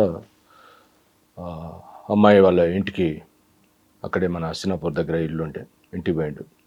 అమ్మాయికి సంబంధించిన ఫొటోస్, ఇంకేమన్నా ఎవిడెన్స్ ఏమైనా దొరుకుద్దామని అతను చెక్ చేయడం జరిగింది. అప్పటికి కూడా ఏమి, అంటే అమ్మాయి ఫొటోస్ తప్ప వేరే ఇంపార్టెంట్ అయితే ఏం దొరకలేదు మాకు. తర్వాత ఒక 2 months, అంటే మార్చి మంత్లో, ఇది జనవరిలో మిస్సింగ్ అయింది. అప్పటికి మేమంతా టీములు, స్పెషల్ టీమ్స్ పెట్టినాం. అమ్మాయికి సంబంధించిన ఫోటో, లుకౌట్ నోటీస్ అన్నీ కూడా అన్ని పోలీస్ స్టేషన్లకి, SHOలకు కూడా ఇన్ఫార్మ్ చేయటం జరిగింది. తర్వాత ఈ ప్రింట్ ఎలక్ట్రానిక్ మీడియాతో కూడా చాలా ఎలాబొరేటెడ్ పబ్లిసిటీ ఇవ్వటం జరిగింది. దాంతోపాటు near by bus stations, railway stations, అక్కడ కూడా అమ్మాయి ఫోటోతోటి మొత్తం చాలా వరకు చాలా ఎఫర్ట్స్ చేయడం జరిగింది. ఎక్కడ కూడా మాకు క్లూ రాలేదు టిల్ మార్చి ఫస్ట్ వీక్ వరకు. సార్ మీతో పాటు ఎస్ఓటి కూడా ఉంది కదండి, అదొక ఏజెన్సీ తిరిగింది కదా, వాళ్ళ నుంచి కూడా వాళ్ళు కూడా ఎస్ఓటి కూడా దీన్ని కొద్దిగా ఛాలెంజ్గా తీసుకొని, ఎందుకంటే అమ్మాయి మైనరు, అమ్మాయి కూడా ఎక్కడ అంటే బయట ఎక్కడ అంటే ఫ్రెండ్ సర్కిల్ అట్లా ఉన్నట్లు కూడా ఎక్కడ ఎవిడెన్స్ లేదు, దొరకలేదు. వాళ్ళు కూడా ఎస్ఓటి వాళ్ళు కూడా బాగా ఎఫర్ట్స్ ప్రయత్నం చేశారు. అయితే మార్చి ఫస్ట్ వీక్లో మళ్ళా అమ్మాయి తల్లి ఈ లోపల ఈ ఎస్ఐ ట్రాన్స్ఫర్ అయిపోయాడు. ఆయన ప్లేస్లో వీరస్వామి అని ఒక ర్యాంకర్ ఎస్ఐ ఇచ్చిండు. అతను ఈ కేసు మళ్ళా రీఎగ్జామిన్ చేసే క్రమంలో అమ్మాయి వాళ్ళ మదర్ దగ్గర కొద్దిగా బాగా ఇంటరాక్ట్ అవుతూ నేను కూడా సైమల్టేనియస్గా నేను కూడా పిలిపేయటం, అమ్మాయిని ఇంకెవరన్నా వస్తున్నారా మీ ఇంటికి ఇంకేమన్నా అంటే అప్పుడు ఆమె కొద్దిగా రివీల్ చేసింది. మా దగ్గర ఈ వెంకటేష్ అని ఒకతను మేస్త్రి పని చేస్తాడు, అంటే మాకు తెలిసిన అతను, ఆయనకి ఒక 2 lakhs వరకు అప్పిచ్చినాం. అయితే ఎవ్రీ మంత్ 6,000 ఇంట్రెస్ట్ ఇచ్చేటోడు. అయితే ఆ ఇంట్రెస్ట్ కోసమని ఈ అమ్మాయి ఎవరైతే తప్పిపోయిన అమ్మాయి శిరీష అనే ఆమెతోటి ఫోన్లు చేయించేటోని. ఆమె ఫోన్ చేసి మాట్లాడిన తర్వాత అతను తీసుకొచ్చి డబ్బులు ఇస్తుండేటోడు. ఆ డబ్బులు కూడా ఫస్ట్ స్టార్టింగ్లో మేము ఉన్నప్పుడు ఇచ్చేది. తర్వాత ఇక అమ్మాయి అంటే ఇట్లా వచ్చి ఇచ్చిపోయింది ఇంటికి. అట్లా ఈ మధ్య కాలంలో ఎవ్రీ మంత్ నేను లేనప్పుడే వచ్చి ఇచ్చిపోయేటోడు అని ఈ లక్ష్మి అమ్మాయి వాళ్ళ తల్లి చెప్పడం జరిగింది. చెప్పిన తర్వాత మాకు కొద్దిగా డౌట్ అనేది కొద్దిగా ఫస్ట్ స్టార్టింగ్లో రాలేదు. ఎందుకంటే అమ్మాయి తల్లితో పాటు ఇతను కూడా ఆమెతో పాటు వచ్చే దాంట్లో ఈయన కూడా పోలీస్ స్టేషన్కి వచ్చేటోడు. ఒకానొక సందర్భంలో ఏం సార్ మీరంతా ఇప్పుడు ఇక్కడనే కనిపిస్తారు, అసలు ఈ కేసు ఎవరు తిరుగుతున్నారు, అసలు మీరేమీ పట్టించుకున్నట్లేదు, మేము మరి పెద్ద సార్ల దగ్గర పోతాం సార్, లేకపోతే పేపర్ వాళ్ళకి చెప్తాం అని 2-3 సందర్భాల్లో మా ఎస్ఐ తోటి నాతోటి కూడా అన్న తర్వాత మేము సరే ఏదో చాలా బాధతోటి ఉన్నాడు, ఇది కామన్, ఎవరికన్నా ఇట్లా ఎమోషనల్గా కొద్దిగా హైపర్గా ఉంటారు, వాళ్ళ బాధని ఏదో వెళ్ళగలుగుతున్నాను. నేను కూడా సరే పెద్ద అంటే లేదు కన్విన్స్ చేసి చేస్తున్నాం, మా ప్రయత్నం మేము చేస్తున్నాం, అన్ని రకాల ఎఫర్ట్స్ దీన్ని ఒక ఛాలెంజ్గా తీసుకొని చేస్తున్నాను అతను కూడా చెప్పడం జరిగింది. అమ్మాయి వాళ్ళ తల్లితో పాటు వాడిని కూడా చెప్పడం జరిగింది. అయితే ఈ విషయం చెప్పిన తర్వాత ఎప్పుడైతే మరి మేము లేనప్పుడే వచ్చి ఇచ్చిపోతున్నాడు డబ్బులు 6,000 పర్ మంత్ ఇంట్రెస్ట్ అన్న తర్వాత మరి మాకు అరే ఎందుకు మరి వీడు అంతకుముందు స్టార్టింగ్లో ఈమె ఉన్నప్పుడు అక్క మీ ఇంట్రెస్ట్ డబ్బులు నేను టైం అంటే టైం నీ దగ్గర మాట పోగొట్టుకున్నా అని చెప్పినోడు ఇక రాను మరి అమ్మాయి వీళ్ళంతా బయటకు పోయినప్పుడు ఎందుకు ఇస్తుండని ఇంకా డౌట్ ఇచ్చిన తర్వాత వాడి మీద వాచ్ పెట్టడం జరిగింది. పెట్టిన తర్వాత ఈ ఇన్సిడెంట్ తర్వాత వాడు వేరే బండి మీద అక్కడిక్కడ తిరిగిండు అనేది కొద్దిగా మాకు మన ప్రిలిమినరీ ఇన్ఫర్మేషన్ దొరికిన తర్వాత వాడి కోసం అప్పటికి ఇంకా ట్రై చేసినాక వాడు సడన్గా మాయమైపోయాడు. ఎక్కడ వాని వేరే బర్డ్స్ దొరకలేదు. మాకు ఇంకా సస్పిషన్ అనేది ఇంకా ఎక్కువైపోయింది. ఇక వాడిని ఎట్టి పరిస్థితుల్లో పట్టుకోవాలన్నప్పుడు వాడు ఈ ప్రకాశం డిస్టిక్ అయ్యదేవరపల్లి అని ఆ ఏరియాలో ఉన్నట్లు ఇన్ఫర్మేషన్ వచ్చింది, వాడి నేటివ్ ప్లేస్ దగ్గర. అప్పుడు మా టీం అనేది క్యాచ్ చేయడం జరిగింది. తీసుకొచ్చిన తర్వాత మేము మా పద్ధతి ప్రకారం కూర్చోబెట్టి మన ఒక పద్ధతి ప్రకారం ఇంటరాక్షన్ చేయడం జరిగింది. చేసిన తర్వాత అంటే వాడిని డే టు డే మిస్సింగ్ అయిన పంచి వాడి మూమెంట్స్ అనేది మినిట్ టు మినిట్ అది ఎంత కొద్దిగా చేసినప్పుడు ఇక వాడు బ్రేక్ కాక తప్పలేదు. అంటే దెబ్బలకి తట్టుకోలేక చెప్పాడా రియల్గానే? అదే మా ఇంటరాగేషన్ భాగంలో అదే ఒప్పుకున్నాడా సార్? ఇట్లా వాడు చెప్పిన దాని ప్రకారం నేను అమ్మాయి తోటి నేను ఇంట్రెస్ట్ అమౌంట్ ఇచ్చినప్పుడు అమ్మాయి ఫోన్ చేసి మాట్లాడుతున్నప్పుడు అట్లా మాకు కొద్దిగా ఇంటిమసీ అనేది డెవలప్ అయింది. తర్వాత ఒకరోజు నేను పోయినప్పుడు అమ్మాయి ఇంట్లో ఎవరు లేరు, ఇక పంచి కొద్దిగా ఫిజికల్ రిలేషన్ కూడా స్టార్ట్ అయింది. ఇక రాను ఇంకా ఇదంతా అయిపోయేసరికి అమ్మాయి ఇంకా మన మ్యారేజ్ చేసుకుందామని కొద్దిగా నా మీద ప్రెషర్ చేసింది. అందుకనే నేను అమ్మాయికి మరి మనం ఒట్టిగా పోతే ఎట్లా మరి మ్యారేజ్ చేసుకోవాలంటే దానికి చాలా ఇది ఉంటుంది, మళ్ళీ ఎక్కడ సపరేట్గా ఉండాల్సి వస్తుంది, మరి దానికి మరి డబ్బులు అయ్యి ఖర్చు అవుతాయి. నేను ఇప్పటికే ఆల్రెడీ ఇప్పుడు 2 లక్షలు డబ్బులు తీసుకొని నెల మీకే ఇంట్రెస్ట్ కడుతున్నా. మరి నా దగ్గర తెలియవంటే లేదు, మా ఇంట్లో ఆల్రెడీ డబ్బులు మన ఇచ్చిపోయినరు ఉన్నారు, అమౌంట్ ఉంది, తీసుకొస్తా అని చెప్తే నేను దానికి సరే అమ్మాయిని రమ్మని చెప్పిన. అంటే వాడికి పెళ్ళేందండి? ఆల్రెడీ మ్యారేజ్, పిల్లలు ఉన్నారు వానికి. అయితే ఈ అమ్మాయిని రమ్మని చెప్పిన తర్వాత B&రెడ్డి దగ్గర వాడు బైక్ ఎక్కించుకొని తీసుకొని డైరెక్ట్గా మన్సాన్పల్లి అని మన మహేశ్వరం మండలం మన్సాన్పల్లికి తీసుకొని పోయిండు. అక్కడ వాళ్ళకి ఒక ఏజ్డ్ పర్సన్ వాళ్ళకి ఒక చిన్న ఇల్లు ఉంటే దాంట్లో ఒక ఇల్లు మేము భార్య భర్తలు అని చెప్పి ఒక ఇల్లు కిరాయికి తీసుకున్నాడు. ఏదో 2,000 ఏదో ఇచ్చిండు ఆమె ఏజ్డ్ ముస్లాంకి. ఉన్న తర్వాత 3 days ఉన్నాడు అక్కడ. ఉన్న తర్వాత ఇంక అమ్మాయి కొద్దిగా ప్రెజర్ మన మ్యారేజ్ చేసుకుందాం అని అనేసరికి ఇక వీడు ముందు ప్లాన్ ప్రకారమే అమ్మాయిని పిలిపేయటం ఇదంతా అక్కడికి రావటం చేసిండు. చేసిన తర్వాత సరే మంచిదని చెప్పి ఆ బైక్ మీద అమ్మాయిని ఎక్కించుకొని ఈ అయ్యదేవరపల్లి అని ప్రకాశం డిస్టిక్ లింగసముద్రం మండలం, అది టోటల్ థిక్ ఫారెస్ట్ ఏరియా. అమ్మాయికి ఇక్కడ ఒక టెంపుల్ ఉంది, చాలా పెద్ద టెంపుల్, ఆడ చేసుకుందాం అని చెప్పి అమ్మాయిని ఆడికి తీసుకుపోయాడు. ఫారెస్ట్ తీసుకుపోయిన తర్వాత ఒక చిన్న ఐసోలేటెడ్ కొద్దిగా చిన్న గుంతలాగా ఉంది, అక్కడ తీసుకుపోయి కూర్చొని ఇక మాట్లాడుకుంటా ఇక సడన్గా అమ్మాయి మెడకి చున్ని పెట్టి గట్టిగా మూడేసిండు, స్ట్రాంగులేషన్. అమ్మాయి బాగా రెసిస్ట్ చేసినా కానీ వీడు ఆపకుండా బాగా పిసికి చంపేసిన తర్వాత పైనంగా రాళ్ళు వేసి చుట్టుపక్కల ఈ చెట్ల కొమ్మలు ఇవన్నీ ఉన్నాయి కదా, అవన్నీ బాడీ మీద కప్పి పైనంగా రాళ్ళు వేసి, అంటే టోటల్గా బాడీ అనేది కన్సిల్ చేసేటట్లు అక్కడ అరేంజ్మెంట్ చేసినట్లు వాడు కన్ఫెస్ చేసిండు. నేను మా SI తర్వాత స్టాఫ్ కూడా అక్కడికి పోయిన తర్వాత అది వెతకటానికే చాలా టైం పట్టింది, ఎందుకంటే వీని కూడా స్పాట్ సరిగ్గా దొరకలేదు. చాలాసేపటికి ఆ స్పాట్ అనేది ఐడెంటిఫై చేసిన తర్వాత ఈ లోపల మేము డాక్టర్స్ వాళ్ళని పిలిపెట్టడం జరిగింది. వచ్చి బాడీని అక్కడి నుంచి తీసి ఇక్కడ ఒంగోలుకి పోస్ట్ మార్టం పంపించడం జరిగింది. తర్వాత PME తర్వాత ఈ అమ్మాయి సంబంధించిన ఐడెంటిటీ పర్పస్లో స్కళ్ళు, తర్వాత ఈ ఫీమర్ బోన్ ఇవన్నీ కూడా మేము కలెక్ట్ చేసినాం. తర్వాత అమ్మాయి పేరెంట్స్ వాళ్ళ బ్లడ్ DNA తీసుకొని తర్వాత పర్ఫెక్ట్గా మ్యాచింగ్ అనేది చేయటం జరిగింది. ఆ స్కెల్టన్ అనేది అమ్మాయిదని, ఆ అమ్మాయి బ్లడ్ రిలేషన్ ఈ కాంప్లైంట్ వాళ్ళ డాటర్ అనేది సైంటిఫిక్గా ప్రూవ్ చేయడం జరిగింది. పేరెంట్స్ ఏమంటారంటే? పేరెంట్స్ యాక్చువల్గా ఈ కేసులో అరెస్ట్ చేసిన తర్వాత కొంత సాటిస్ఫాక్షన్ కనపడింది.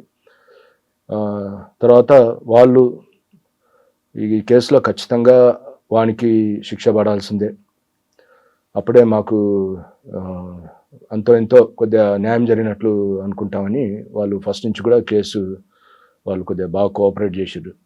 తర్వాత వీనితోటి అంటే ఈ అమ్మాయి ఇంటికి వచ్చింది తర్వాత వీనితోటి ఉన్న వాళ్ళు అందరిది కూడా వాళ్ళు విల్ఫుల్గా కోఆపరేట్ చేసి స్టేట్మెంట్ కూడా ఇవ్వడం జరిగింది. మేము కూడా ఒక సిస్టమేటిక్ మేనర్లో ఆ డే ఆఫ్ మిస్సింగ్ నుంచి కూడా తర్వాత వీడు కన్ఫ్యూజ్ చేసినప్పుడు అఫెన్స్ అయిన ప్లేస్ ఇవన్నీ కూడా సిస్టమేటిక్గా లింకప్ చేసి క్రైమ్ సీన్ రీకన్స్ట్రక్షన్ చేయటం ఇవన్నీ కూడా ఒక మొత్తం ఎపిసోడ్లో ఒక్కడే చేశాడా? ఒక్కడే. సార్ ఎప్పుడు జరిగిందండి ఇది? ఏ సంవత్సరం? ఇది 2014లో జరిగింది. 2014 జరిగింది. 2024లో దాని రిజల్ట్ వచ్చింది. 24లో ఏమొచ్చిందండి సార్? అయితే ఈ కేసు ట్రయల్ అప్పుడు కూడా నన్ను 2 days పిలిపెట్టడం జరిగింది ట్రయల్కి. మాకు PP సునీత గారు ఉండేది, సునీత గారు PPగా ఉన్నారు. మేడం అంటే ఫస్ట్ నుంచి కూడా మేడం ట్రయల్ అప్పుడు ఉన్నది ఈ కేసులో. అయితే కాంప్లైంట్ తర్వాత మిగతా విట్నెస్ల వర్షన్ ఇవన్నీ కూడా కొద్దిగా దగ్గరుండి కూడా కొద్దిగా కేర్ఫుల్గా కూడా ఫాలోఅప్ చేసింది. At the same time court constable వాళ్ళు ఎక్కువ డిలే కాకుండా విట్నెస్లు దీంట్లో సిటీ వాళ్ళు ఉన్నారు, అక్కడ scene of offence Lingasamudram area సంబంధించిన కొంతమంది VROలు, సర్పంచ్ వాళ్ళని కూడా కొద్దిగా మంచి రెస్పాన్సిబుల్ పర్సన్స్ని, మీడియేటర్స్ ఎవరైతుందో పంచాయతీదార్స్ కానీ ఈ కన్ఫెషన్ సీజర్ పంచనామాలు విట్నెస్ వీళ్ళని కూడా అంతా కొద్దిగా సాధ్యమైనంత వరకు పబ్లిక్ సర్వెంట్స్నే తీసుకోవడం జరిగింది. జడ్జిమెంట్ ఏం వచ్చిందండి? జడ్జిమెంట్ లైఫ్ వచ్చింది. పెనాల్టీ? పెనాల్టీ కూడా. జడ్జిమెంట్ వచ్చాక పేరెంట్స్ ఏమంటారండి, అమ్మాయి తల్లిదండ్రులు? యాక్చువల్గా వాళ్ళు ఒకానొక స్టేజ్లో అంటే వాళ్ళు అంటే వీడు అక్యూడ్ చాలా వరకు ఇన్ఫ్లుయెన్స్ చేయాలని ప్రయత్నం చేశారు. అంటే నా ఎక్స్పీరియన్స్ ప్రకారం కొంత హై ప్రొఫైల్ ఫ్యామిలీ కూడా చాలా మంది కోచ్లలో కూడా రాజీపడ్డ వాళ్ళు ఉన్నారు. కానీ ఈ అమ్మాయి పేరెంట్స్ వాళ్ళు ఫైనాన్షియల్ అంతా లేరు, అయినా కానీ వీళ్ళు ఎక్కడ కూడా కాంప్రమైజ్ అయినట్లు కనిపించలేదు. వీళ్ళు నేను కోర్టు దగ్గరికి వచ్చినప్పుడు కూడా వీళ్ళు సార్ ఖచ్చితంగా మాకు న్యాయం జరుగుద్దనే మాకు నమ్మకం ఉంది సార్, ఈ కేసులో వానికి శిక్ష పడాలనే చెప్పారు, అడిగారు. సార్ ఈ కేసులో సాధారణంగా ఇటువంటి కేసు మర్డర్ ఫర్ గెయిన్లో ఇన్వెస్టిగేషన్ చేస్తారు, ఛార్జ్ షీట్ చేస్తారు, అక్కడ ఉన్న ఆఫీసర్ ట్రాన్స్ఫర్ అయిపోతారు ఆ జడ్జిమెంట్ వచ్చేసరికి. కానీ ఈ కేసులో కన్విక్షన్ రావడానికి మీరు ఎంతవరకు చేశారు, మీ తర్వాత వచ్చిన వాళ్ళు దానికి ఫాలోఅప్ చేశారా? చేశారు వాళ్ళు. తర్వాత వచ్చిన వాళ్ళు కూడా ఇది మన ట్రయల్ ఫిక్స్ అయిన తర్వాత ఈ సమన్స్ సర్వ్ చేయడంలో కానీ అంటే ఇన్వెస్టిగేషన్ పార్ట్ ఉందా వాళ్ళకి? మీరే కంప్లీట్? నేనే కంప్లీట్ చేసిన ఛార్జ్ షీట్ కూడా. అంటే కన్విక్షన్ ఇచ్చే విధంగా ఎలాగంటే మీరు ఛార్జ్ షీట్ వేసుకొచ్చారు, అంటే లింక్ తెగిపోకుండా ఎలా తీసుకొచ్చారు? ఇప్పుడు మీరు సైంటిఫిక్ ఎవిడెన్స్ చూపిస్తున్నారు. అవును. ఎలక్ట్రానిక్స్ ఏదో ఉంది అక్కడ? ఉంది, మన సెల్ టవర్స్ ఇవన్నీ కూడా దాన్ని టెక్నికల్ కూడా. ఐ విట్నెస్లు కూడా అదే మన డిసీజ్ సంబంధించిన పేరెంట్స్, తర్వాత వాని మూమెంట్ అక్కడ వాడు ఎప్పుడు వచ్చిండు, ఏ డేట్ నాడు వచ్చిండు, ఇవన్నీ కూడా మేము కలెక్ట్ చేయడం జరిగింది. అంటే ఆ ఇంట్లో ఉన్నట్లు కూడా ఆవిడ చెప్పిందా? మహేశ్వరంలో వీళ్ళకి ఎవరికైతే కిరాయికి ఇచ్చిందో ఆమె ఏజ్డ్ పర్సన్, ఆమెతో పాటు తీసుకెళ్లారు. కానీ వాడికి డిఫెన్స్ కౌన్సిల్ ఏం తీసుకుంది లైన్ అండి? డిఫెన్స్ కౌన్సిల్ ఎంతసేపు కూడా మీరు ఆల్రెడీ ఎఫ్ఐఆర్లో ఆమె ఒక వేరే ఇద్దరి మీద అనుమానం ఉందని ఇచ్చింది. అదే అడుగుతున్నాను. మరి మీరు వాళ్ళనేమి మీరు ఇంటరాక్ట్ చేయలేదు అంటే దానికి సంబంధించి మేము చెప్పడం జరిగింది. వాళ్ళ మూమెంట్స్, వాళ్ళ ప్రజెన్స్ ఎక్కడ ఉంది ఏందనేది కూడా ఈ కేసుకి వాళ్ళకి ఎటువంటి సంబంధం లేదని దాన్ని ఆర్గ్యూలో మేము చెప్పడం జరిగింది. ఆర్గ్యుమెంట్లో ఇన్వెస్టిగేషన్లు కూడా అది తీసుకురావడం జరిగింది. సార్ ఇప్పుడు మేడం నెక్స్ట్ జనరేషన్ చెప్పండి, ఒక మర్డర్ ఫర్ గెయిన్ ఇన్వెస్టిగేషన్ ఎలా చేయాలి, కన్విక్షన్ వచ్చే విధంగా? ఇది ఇన్వాల్వ్ కావాలి, ఐఓ అనేటోడు ఇన్వాల్వ్ కావాలి, సీన్ రీకన్స్ట్రక్షన్ చేయాలి, ఎవిడెన్స్ పక్కాగా ఏది మన మోటివ్ అనేది ఎస్టాబ్లిష్ చేయాలి, తర్వాత విట్నెస్లకు సంబంధించి ఖచ్చితంగా ఎవిడెన్స్ అనేది కలెక్ట్ చేయాలి. దీంతోపాటు మెటీరియల్ ఎవిడెన్స్. తర్వాత అప్పుడంతే ఇంత టెక్నాలజీ లేకుండే, ఇప్పుడు ఇంకా అడ్వాన్స్డ్గా ఉన్నది. సీసీ కెమెరాలు అప్పుడు చాలా తక్కువ ఉంటుంది, ఇప్పుడు సీసీ కెమెరాలు అనేది చాలా ఇంపార్టెంట్ ఎవిడెన్స్లో కీ రోల్. దాంతోపాటు ఈ సిడిఆర్లు, అదే టవర్ లొకేషన్స్, ఇట్లాంటివి కూడా చాలా ముఖ్యమైన ఎవిడెన్స్. ఎలక్ట్రానిక్ కానీ ఈ ఎవిడెన్స్ అనేది ఇప్పుడు కొత్త బిఎన్ఎస్ఎస్ యాక్ట్లో కూడా వీటి ఇంపార్టెన్స్ పెరిగింది. దీని ప్రకారం చేసి చాలా వరకు మాత్రం టైం స్పెండ్ చేయాలి ఇట్లాంటి కేసులలో, ఫిజికల్గా పోవాలి. ఎందుకంటే నాకు డిఫెన్స్లో కూడా ఎంతసేపు కూడా ఇక్కడ హైదరాబాద్ నుంచి సీన్ ఆఫ్ అఫెన్స్ ఎంత డిస్టెన్స్ ఉంది అంటే మనం చూపించడం కూడా ఇక్కడ కన్ఫెషన్ అయిన తర్వాత మేము ఒక 3-4 అవర్స్లోనే అక్కడ మళ్ళీ రికార్డ్ చేసినట్లు చూపించినాం, సీన్ ఆఫ్ అఫెన్స్ వీడియో చేసినట్టు. మరి మీరు ఎట్లా పోయారు ఇంత ఫాస్ట్గా? దగ్గర 300 కిలోమీటర్స్ అంటే మేము చెప్పడం జరిగింది. ఎర్లీ అవర్స్ స్టార్ట్ అయినాం. తర్వాత వెహికల్ కూడా యాక్చువల్గా కొత్త వెహికల్ అప్పుడు ఉండే వెహికల్ కూడా చాలా అంటే ఆ టైం అంటే మనం అది మనం దానికి చెప్పాలి, మనం ఎట్లా అంటే ఎట్లా ట్రావెల్ డౌట్ రాకుండా చేసుకున్నారు, ఎక్కడ కూడా అట్లాంటివి రాకుండా ఆ విధంగా చేస్తే ఖచ్చితంగా. ఎందుకంటే మేము ఖచ్చితంగా అదే ఫాలో విట్నెస్ లో అష్టాలు అవుతారు. అప్పుడు ముందే వాళ్ళకి బ్రీఫింగ్ చేయాలి, ట్రయల్ కంటే ముందే వాళ్ళని తీసుకొచ్చి ఒక ఇన్స్పెక్టర్ లెవెల్లో ఇట్లాంటి కేసులలో ఖచ్చితంగా బ్రీఫింగ్ చేయాలి, వాళ్ళకి ఎక్స్ప్లెయిన్ చేయాలి, చేసి ఎవిడెన్స్ వాళ్ళు ఏం చెప్పారు అనేది వాళ్ళకు మళ్ళీ ఒకసారి మళ్ళీ వాళ్ళు అంటే మర్చిపోకుండా వాళ్ళకి రిఫ్రెష్ దేర్ మెమొరీ బ్రీఫింగ్ అనేది చేస్తే వాళ్ళకు చేయడానికి ఆస్కారం ఉంటుంది. ఓకే సార్, వనస్థలపురం ఎక్కడికి వచ్చారు? నేను అక్కడి నుంచి మన ఇంటెలిజెన్స్కి వచ్చినాను. ఎంతకాలం చేస్తారు అక్కడ? అక్కడ 9 years చేసిన. 9 years. పొలిటికల్ లేదు, నేను వేరే ఎంక్వైరీ సెల్ ఉండేది, దాని గురించి వద్దాలండి. తర్వాత ఇంటెలిజెన్స్ డిఎస్పీ ప్రమోషన్ అక్కడే వచ్చిందా? డిఎస్పీ ప్రమోషన్ అక్కడనే వచ్చింది. దాని తర్వాత అక్కడనే కంటిన్యూ కావడం జరిగింది. నాకు ఆల్ ఆఫ్ సడన్ కూడా నేను ఊహించలేదు. సడన్గా నాకు ఫిబ్రవరిలో ఇక్కడ బేగంపేట ఏసీపీగా పోస్టింగ్. అంటే దూరంగా ఉన్నారు మీరు? అవునవును. ఇక్కడ రాగానే కొంచెం ఎందుకు బేగంపేట ఉంది బాగా హెవీ పొల్యూషన్, బట్ బోయినపల్లి అన్నీ కనిపిస్తుంటాయి. అవును. ఏమైనా సఫికేషన్ రాలేదా? హ్యాపీగా చేశారు. లేదు, నాకు ఎక్కడ కూడా ఎప్పుడు కూడా ఇబ్బంది కాలేదు. ఎందుకంటే నేను లా అండ్ ఆర్డర్ దూరం ఉన్నా కానీ మేము రెగ్యులర్గా కేసెస్ ఇవన్నీ ఎక్కడ ఏమవుతున్నది కొద్దిగా అంటే ఇంపార్టెంట్ జడ్జిమెంట్లు తర్వాత ఇట్లాంటివి కూడా రెగ్యులర్గా ఫాలో అయ్యాను. ఇంకా ఇంటెలిజెన్స్లో కూడా రెగ్యులర్గా ఎక్కడెక్కడ ఏంటి ఇన్సిడెంట్లు ఏమవుతున్నాయని కూడా రెగ్యులర్ ఫాలో అప్ చేసి ఉంటుంది. సార్ బేగంపేటలో మెయిన్ ఛాలెంజ్ ఏముందండి? బేగంపేటలో ఎక్కువ మిక్స్డ్ అంటే చాలా పబ్లిక్ మూవ్మెంట్ ఎక్కువ, రెసిడెన్షియల్ ఒకటి as well as commercial establishments ఉన్నాయి. దాంతోపాటు కొంత సెన్సిటివ్ ఏరియాస్ ఉన్నాయి, అంటే మిక్స్డ్ అంటే లొకాలిటీస్. చాలా ఫ్రీక్వెంట్గా ఈ క్వారలింగ్స్ తర్వాత ఈ ల్యాండ్ అంటే న్యూసెన్స్ కేసులు ఇట్లాంటివి బాగా అవుతుంటాయి బేగంపేట లైక్ యాజ్ బోయినపల్లి. కాబట్టి మేము కొద్దిగా దాని మీద ఎక్కువ ఫోకస్ చేయటం. ఎన్ని పోలీస్ స్టేషన్? బేగంపేట బోయినపల్లి రెండు. కానీ బోయినపల్లి ఎక్కువగా హెడేక్ అనుకుంటారు. అట్లేం లేదు, రెండు లా అండ్ ఆర్డర్ కొద్దిగా కేసెస్ క్రైమ్ రేట్ ఎక్కువనే ఉంటాయి. సార్ మీరు వచ్చిన తర్వాత 2 మర్డర్లు జరిగాయి, బేగంపేటలో ఒకటి, బోయినపల్లి ఒకటి. మోటివ్ ఏంటి? మీ రెండింటికి ఒకటే మోటివ్ కనిపిస్తుంది. ఒకటి ఏంటంటే వాళ్ళ స్టేటస్, ఫైనాన్షియల్ స్టేటస్కి వాళ్ళు. ఫస్ట్ బేగంపేట చెప్పండి, ఎందుకు మర్డర్ అయిందంటే? బేగంపేటలో ఇద్దరు అంటే విక్టిమ్ పార్టీ తర్వాత అక్యూడ్ పార్టీ ఇద్దరు కూడా సేమ్ ఒకటే కమ్యూనిటీ దగ్గర రిలేషన్ వాళ్ళు. అయితే అబ్బాయి మీద వాళ్ళకు ఇంప్రెషన్ లేదు, మంచి ఇంప్రెషన్ అమ్మాయి వాళ్ళ పేరెంట్స్ సంబంధించి.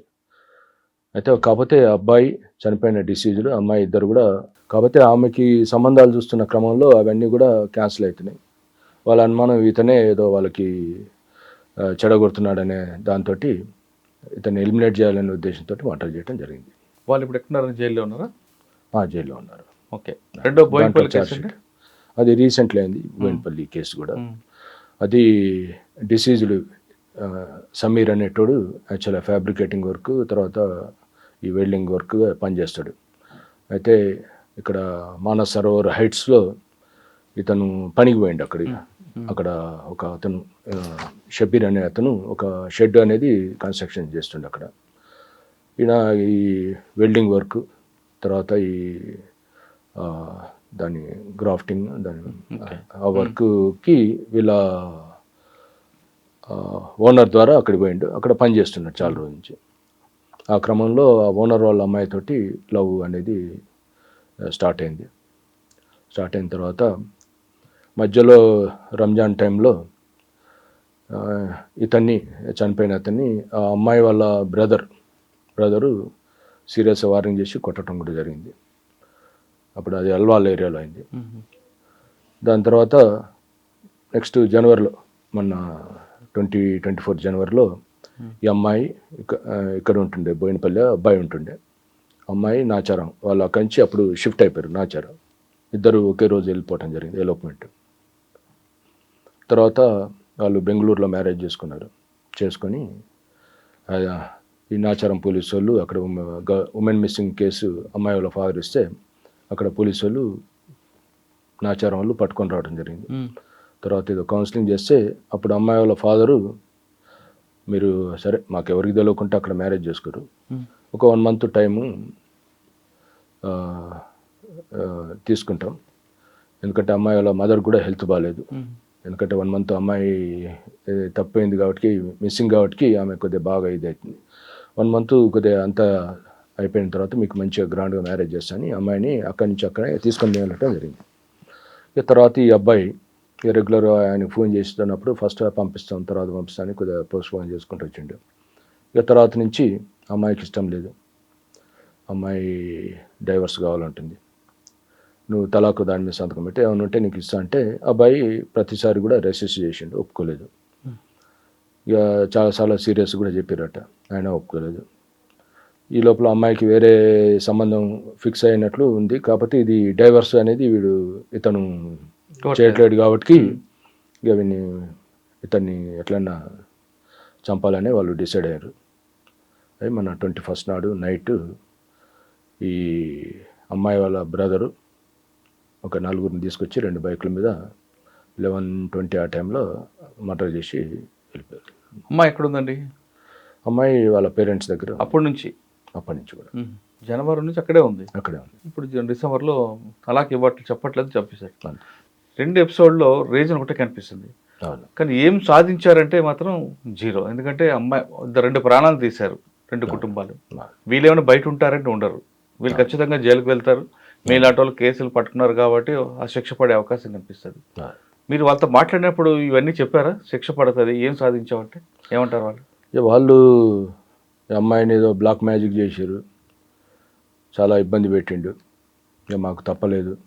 పోలీస్ స్టేషన్ కంప్లైంట్ ఇవ్వచ్చు కదా అమ్మాయి చేతనే. అదే చెప్పినాం. మరి మేమంతా ఉన్నది ఎందుకు? ఈ వ్యవస్థ ఉన్నదే అట్లాంటివి ఏమన్నా ఉంటే చట్ట ప్రకారం చర్యలు తీసుకోవాలి ఏదైనా సరే. ఎందుకంటే మనకు ఒక సిస్టమ్, ఒక సెటప్ ఉంది. ఎవరైనా దానికి లోబడే పనిచేయాలి. చేయొచ్చు అంటే ఇక లేదు సార్, అదంతా చాలా ఇక మేము ఆలోచన చేయలేదు, ఇక మాకు అప్పుడప్పుడు అనిపించింది అందుకనే చేసినాం అన్నట్లు. అంటే వాళ్ళకి చట్టం మీద గౌరవం, మర్యాద లేదు, చట్టం వల్ల శిక్ష పడతాయని అవగాహన లేదంటారా? అందుకనే కదా మర్డర్ చేసింది. సార్ ఈ సంఘటన అయిపోయింది, ఇకపై ఎవరైనా ఈ విధంగా చేయకుండాలంటే చట్టాల మీద అవగాహన కల్పిస్తారేమన్నా మీరు? అది ఖచ్చితంగా మేమైతే టేకప్ చేసినాం. ఏమైనా చిన్న చిన్న ఇన్సిడెంట్లు, కొట్లాట్లు అయినా కానీ మళ్ళీ మధ్యలో మా కన్సర్న్డ్ సెక్టర్ ఎస్ఐలు, తర్వాత కొంత మా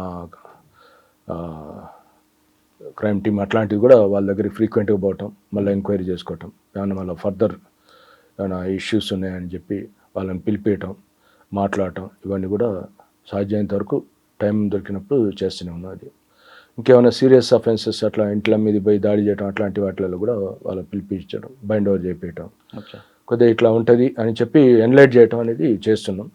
ఎందుకంటే చాలా ఇట్లాంటి ఇన్సిడెంట్లు, మర్డర్ కేసులలో కూడా చాలా ఇన్సిడెంట్లు కూడా మనకు ప్రీవియస్ ఎన్మిటీ, తర్వాత ఏమన్నా ఇలిసిట్ ఎఫైర్స్, తర్వాత ఇప్పుడు ఇంతకుముందు మనం డిస్కస్ చేసినట్లు ఇది సరి స్టేటస్ లేదని చెప్పేసి ఈ అంటే ఇండివిజువల్ వాళ్ళంతటా వాళ్ళు పోయి మ్యారేజ్ చేసుకున్న దాంట్లో ఏదో ఒక సైడ్ నుంచి వాళ్ళు దాన్ని యాక్సెప్ట్ చేయకపోవటం, ఇట్లాంటివన్నీ వాటిలలో మేము కొద్దిగా అట్లాంటి పిలిపించి కౌన్సిలింగ్ చేయటం ఇది చేస్తున్నాం సాధ్యమైనంత వరకు కూడా. సార్, మీకు వనస్థలపురం కేసులో కన్వెన్షన్ వచ్చింది, ఒక ఆఫీసర్కి ఒక సాటిస్ఫాక్షన్ ఉంది, కన్వెన్షన్ వస్తేనే. ఇప్పుడు బోయినపల్లిలో 2 కేసులు ఉన్నాయి, ఈ 2 కేసుల్లో ఆ స్టైల్లో ఛార్జ్ షీట్ వేస్తున్నారా? అది చాలా అంటే వీలైనంత తొందరలో ఛార్జ్ షీట్ అనేది అంటే మొత్తం ఎక్కడ కూడా లింక్ తెగిపోకుండా అది ఎవరైనా ఇన్వెస్టిగేషన్ ఆఫీసర్ చేయాల్సిన పని అదే, ఆయన బాధ్యత అదే. ఖచ్చితంగా కేసుని చాలా పకడ్బందీగా చేయాలనే చెప్తుంది మనకి. అంటే మీ సూపర్వైజర్ కరెక్ట్గా వెళ్తుంది అంటారు? వెళ్తాం ఖచ్చితంగా. నేను సార్ ఫైనల్గా చెప్పండి, మీలాంటి ఆఫీసర్లు చూసిన తర్వాత చాలా మంది ఆస్పిరెంట్స్ పోలీస్ డిపార్ట్మెంట్ రావాలనుకుంటారు, ఏదో చేయాలి మంచి జైలు మీద. కొంతమంది సర్వీస్ చేయాలని వస్తారు, కొంతమంది డబ్బుల కోసం వస్తుంటారు, కొంతమంది పవర్ ఎంజాయ్ చేయాలని వస్తారు. ఈ 3 రకాలు వచ్చిన వాళ్ళకి మీరు ఇచ్చే మెసేజ్ ఏంటి? సర్వీస్ మోటో రమ్మంటారా, కమర్షియల్గా రమ్మంటారా? ఇప్పుడు ఈ డిపార్ట్మెంట్లో సర్వీస్ మోటోలో అంటే డ్యూటీ చేస్తేనే సాటిస్ఫాక్షన్ ఉంటుంది, ఆ యూనిఫామ్ కూడా గౌరవం ఉంటుంది. లేదంటే వేరే బిజినెస్లు చేసుకోవటం కానీ వేరే దందాలు చేసుకోవటం కానీ బెటరు. యూనిఫామ్ వేసుకొని అట్లాంటివి చేస్తే మాత్రం అది దానికి అర్థం లేదు. ఒక సొసైటీ కూడా అది ఏదో పూజకు పనికిరాని పువ్వు లెక్క అయిపోతుంది. నేను కూడా మా సిబ్బందితో ఇంటరాక్ట్ అయినప్పుడు కూడా ఇదే చెప్తా. అట్లాంటప్పుడు అవసరం లేదు మనం యూనిఫామ్ ముసుగులో వేరే చేయాల్సిన అవసరం లేదు. మనం ఉన్నామనే భరోసాతోటే కొద్దిగా మన సొసైటీలో ఒక లా అండ్ ఆర్డర్ అనేది వాళ్ళు ప్రశాంతంగా ఉంటుంది. అది ఎప్పుడు సాధ్యమవుతుందంటే మనం ఇన్వాల్వ్ అయ్యి మనం పబ్లిక్ తోటి మమేకమై, తర్వాత మన ఏరియా మీద మనం కంట్రోల్ ఉండి ప్రతి ఇన్సిడెంట్ని కూడా మనకు ఒక దాన్ని ఒక ఫీల్ అయ్యి దాని మీద ఒక అట్మోస్ట్ కేర్ తీసుకొని ఈ డ్యూటీని ఒక ప్రయారిటీగా భావించినప్పుడే డెఫినెట్గా అది మనం ఒక పబ్లిక్కి దగ్గర అవుతాం. ఇక వేరే వాటితోటి అయితే మనం రీచ్ కాలేము. అది ప్రజలకు సేవ చేయాలంటే పోలీస్ డిపార్ట్మెంట్ రండి అంటున్నారు గోపాలకృష్ణమూర్తి గారు. కానీ ఇక్కడికి వచ్చాక ప్రజా సేవకు మాత్రమే నీతిగా, నిజాయితీగా, నిబద్ధగా పనిచేయండి, ప్రజలు మీకు ఇచ్చే గౌరవం అంతా ఇంత కాదని చెప్తారు. కానీ కేవలంగా డ్రెస్ ముసుగులో మీరు వచ్చి డబ్బులు సంపాదించుకుంటే దానివల్ల ప్రజలకు ఎలాంటి ఉపయోగం ఉండదు, సొసైటీ కూడా మీకు పూజకు పనికిరాని పువ్వులా చూస్తుందంటూ మంచి సామెత చెప్తారు. ఇది గోపాలకృష్ణమూర్తి గారితో ఎక్స్క్లూజివ్ ఇంటర్వ్యూ. వచ్చే వారం మరో గెస్ట్కి మళ్ళీ కలుద్దాం. అంతవరకు నమస్తే. Thank you sir. Thank you very much. ఈ 2 కేసులు కూడా కన్విక్షన్ రావాలని కోరుకుందాం. తప్పకుండా.